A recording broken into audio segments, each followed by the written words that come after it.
In the land of Egypt, the people of Israel lived in slavery.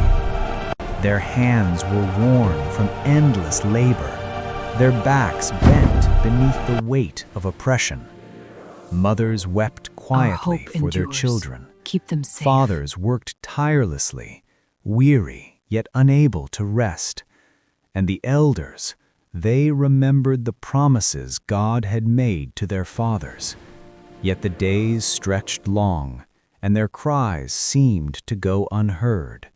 Far away, in the wilderness of Midian, Moses, a humble shepherd, tended his flock.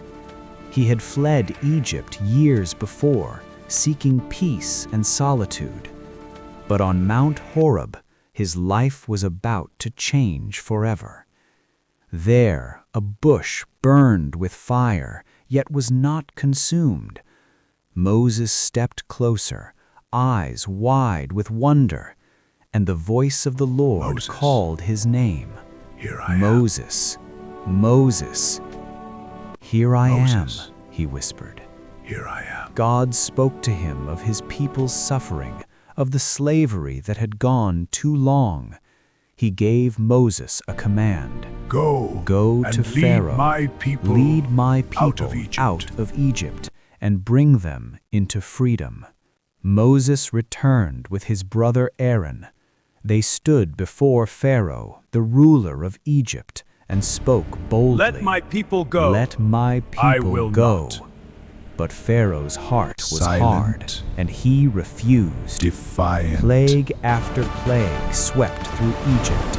The Nile turned to blood. Frogs covered the land. Darkness fell over the skies. Yet still, Pharaoh would not obey. Until the night of the first Passover, when the Lord passed through the land, striking every household that was not marked by the blood of the Lamb. There was mourning throughout Egypt. Even Pharaoh's house was not spared. Finally, broken, he commanded the Israelites to leave. They departed under the cover of night, carrying what little they could, guided by a pillar of fire. God led them through the wilderness, faithful and unseen. But Pharaoh's pride returned. His army gathered, and the sound of chariots thundered across the desert. Dust rose in the distance, and fear gripped the hearts of God's people. The sea stretched before them, deep, vast, and impassable, and behind, Pharaoh's army advanced with relentless speed. The Israelites cried out in terror. Why did you bring us Why here? did you bring us here to die? They shouted.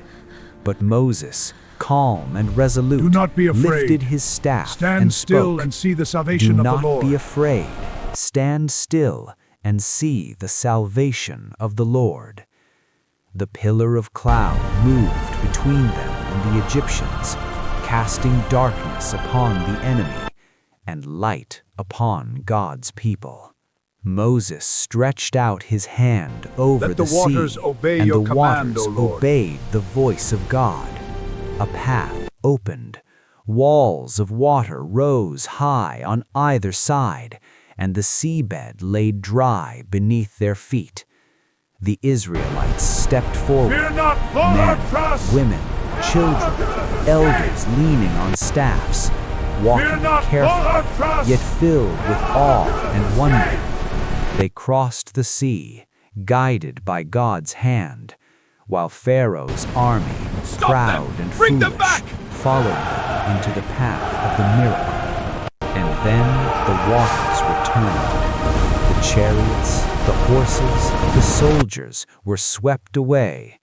The pride of Egypt was defeated, and the Israelites stood safely on the far shore. Tears of relief, of joy, flowed freely. Miriam raised her tambourine, and the people sang praises to the Lord. For the God who had delivered them was faithful. His power had been revealed, and his promise kept.